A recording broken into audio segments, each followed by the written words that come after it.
আসসালামু আলাইকুম, সবাইকে স্বাগত জানাচ্ছি বিডিফিউজ ইনফোটেনমেন্টে। আপনাদের সঙ্গে আছি আমি ফাহাদিয়া মিতো। ইরানের শাহেদ 136 ড্রোনকে যুক্তরাষ্ট্রের দ্বারা নকল করার ঘটনা শুধু একটি সামরিক প্রযুক্তি চুরির মতো সাধারণ বিষয় নয়, বরং এটি বিশ্ব ব্যবস্থার পরিবর্তনশীল ভূ রাজনীতির সবচেয়ে তাৎপর্যপূর্ণ প্রতীকগুলোর একটি।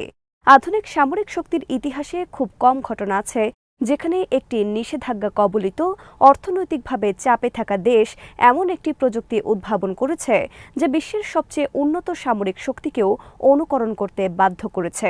দীর্ঘ দশক ধরে যুক্তরাষ্ট্র নিজেকে বৈশ্বিক প্রতিরক্ষা প্রযুক্তির সিদ্ধান্ত গ্রহণকারী হিসেবে বিবেচনা করেছে, যে মান নির্ধারণ করবে যাকে বাকি বিশ্ব অনুসরণ করবে।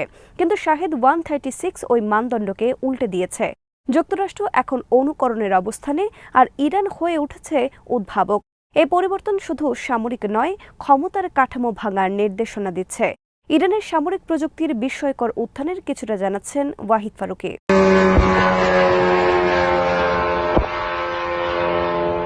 শাহেদ 136 এর প্রকৃত শক্তি এর সাদামাটা প্রকৌশলের মধ্যে লুকানো।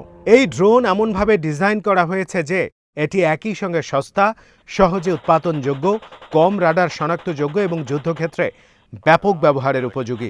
যুদ্ধক্ষেত্রের অভিজ্ঞতা থেকে শেখা একটি দেশের বিজ্ঞানীরা যখন প্রযুক্তি তৈরি করেন তখন সেই প্রযুক্তি সাধারণত অত্যন্ত কার্যকর হয়, কারণ তা ল্যাবরেটরি নয়, বাস্তব যুদ্ধের প্রয়োজন অনুযায়ী গড়ে ওঠে।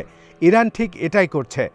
1980 থেকে 1988 সালের ইরান ইরাক যুদ্ধ, সিরিয়ার যুদ্ধ, ইয়েমেনের যুদ্ধ, সোলাইমানি হত্যাকাণ্ড পরবর্তী সংঘাত সব মিলিয়ে ইরানের সামরিক পরিকল্পনায় ড্রোনকে কেন্দ্রীয় অস্ত্ররূপে রূপান্তরিত করেছে। তাদের চিন্তা ছিল খুব পরিষ্কার, যদি শত্রুপক্ষের কাছে সবচেয়ে উন্নত বিমান, রাডার, স্যাটেলাইট ও আকাশ প্রতিরক্ষা থাকে তাহলে সেগুলোকে প্রতিরোধ করার জন্য সস্তা, সংখ্যায় বেশি, রাডার বিভ্রান্তকারী অস্ত্র দরকার। শাহেদ 136 সেই কৌশলগত দর্শনের ফসল।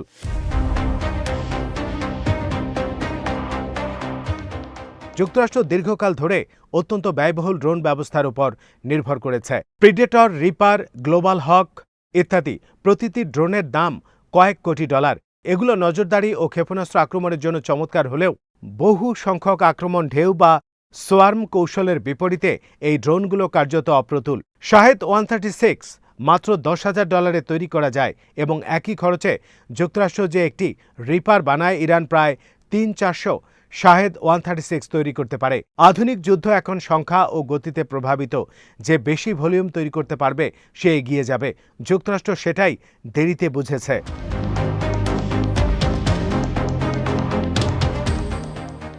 শাহেদ 136 এত সফল হবার আরেকটি কারণ হলো এটি শুধু একটি ড্রোন নয়, বরং একটি কৌশলগত সিস্টেম। ইরান কখনো এই ড্রোনকে একা ব্যবহার করে না, বরং এটি বৃহত্তম আধুনিক যুদ্ধের কনসেপ্ট, লায়ার্ড অফেন্সিভ আর্কিটেকচারের প্রথম স্তর হিসেবে ব্যবহৃত হয়। প্রথম ঢেউয়ে শাহেদ 136 ছোড়া হয়, শত্রুর রাডারকে বিভ্রান্ত করে, প্রতিরক্ষা মিসাইলগুলোকে ব্যস্ত করে, রাডার টাওয়ারে আঘাত হানে। এরপর আসে দ্বিতীয় স্তর, স্মার্ট ক্রুজ মিসাইল। সর্বশেষ স্তর, হাইপারসনিক বা কৌশলগত ব্যালিস্টিক মিসাইল।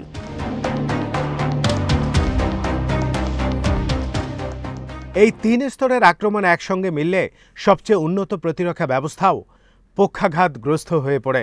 12 দিনের যুদ্ধে ইরান এই কৌশল ব্যবহার করে ইসরায়েলের বহু গুরুত্বপূর্ণ সামরিক স্থাপনায় আঘাত হেনেছে, যা যুক্তরাষ্ট্রের জন্য অত্যন্ত উদ্বেগজনক। তাই সেন্টকম যখন সস্তা ড্রোন স্কোয়াড্রন গঠন করে লুকাস নাম দেয়, তখন তারা শুধু একটি যুদ্ধযন্ত্র তৈরি করেনি, তারা পরোক্ষভাবে স্বীকার করেছে যে আধুনিক যুদ্ধনীতিতে ইরান অগ্রগামী।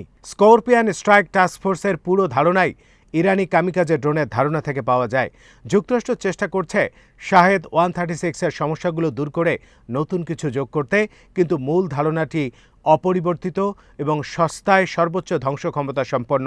এটা সেই যুক্তরাষ্ট্র যারা একসময় বলেছিল ইরান কখনো উন্নত অস্ত্র তৈরি করতে পারে না, আজ তারা ইরানের নকশা অনুসরণ করছে।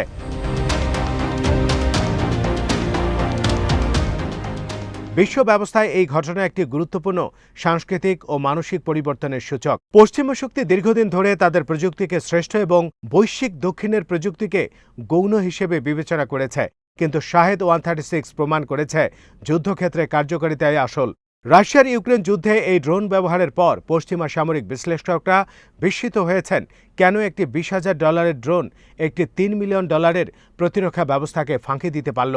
উত্তর সহজ, বিরাট বাজেট নয়, কৌশল ও উদ্ভাবনেই ভবিষ্যতে যুদ্ধ নির্ধারণ করবে।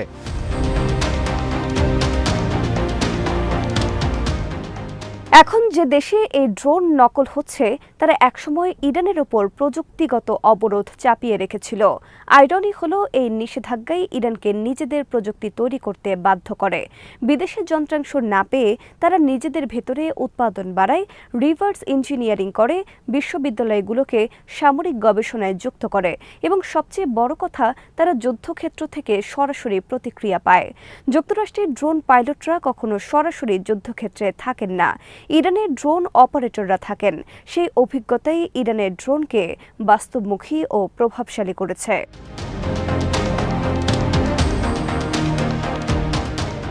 এসসিও মহড়া সাহান 2025 এই নতুন বৈশ্বিক শক্তির কেন্দ্রবিন্দু। ইরান যেখানে শুধু ড্রোন নয়, ইলেকট্রনিক ওয়ারফেয়ার, সাইবার আক্রমণ প্রতিরোধ, সম্মিলিত আকাশ প্রতিরক্ষা সবই অন্য দেশগুলোর সাথে ভাগ করেছে। এটি পশ্চিমা সামরিক জোটের একটি বড় কৌশলগত পরাজয়। কারণ এতদিন যুক্তরাষ্ট্র যেসব সামরিক গোপন প্রযুক্তিকে নিজেদের একচ্ছত্র সম্পদ হিসেবে রেখেছিল, ইরান তা এখন বহুপাক্ষিক জোটের অংশীদারদের সাথে ভাগ করছে।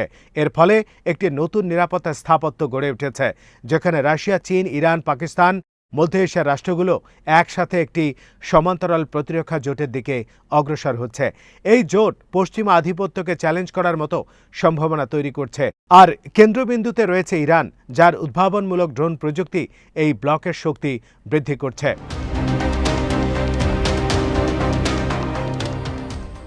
12 দিনের যুদ্ধে ইরান সরাসরি ইসরায়েল ও যুক্তরাষ্ট্রের যৌথ প্রতিরক্ষা পরীক্ষায় যে সক্ষমতা দেখিয়েছে, সেটি ইরানের আত্মবিশ্বাসকে আরও শক্ত করেছে। শেখার্চির বক্তব্য, আমরা প্রতিটি ফ্রন্টে আরও শক্তিশালী হয়ে উঠছি। এটা বাস্তবতার প্রতিফলন। ইসরায়েল ও যুক্তরাষ্ট্রের সমন্বিত প্রতিরক্ষা ব্যবস্থা অত্যন্ত উন্নত, কিন্তু শাহেদ 136 সহ অন্যান্য ইরানি সমরাস্ত্র দেখিয়েছে প্রতিরক্ষা ব্যবস্থার যুগ শেষ। এখন আক্রমণ ক্ষমতা এবং সংখ্যাগত আধিপত্যই নির্ধারক।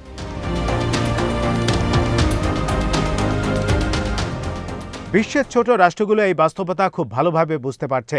আফ্রিকায়, মধ্যপ্রাচ্যে, দক্ষিণ এশিয়ায়, এমনকি ইউরোপের প্রান্তিক রাষ্ট্রগুলো এখন স্বল্প বাজেটে ড্রোন বহর তৈরি করতে আগ্রহী। তারা জানে বহু সংখ্যক সস্তা ড্রোন আধুনিক প্রতিরক্ষা ব্যবস্থাকে অকার্যকর করে দিতে পারে এবং বড় শক্তিগুলোর উপর অবিশ্বাস ও নির্ভরতার চক্র ভেঙে দিতে পারে। ইরান হয়ে উঠছে তাদের প্রযুক্তিগত মডেল।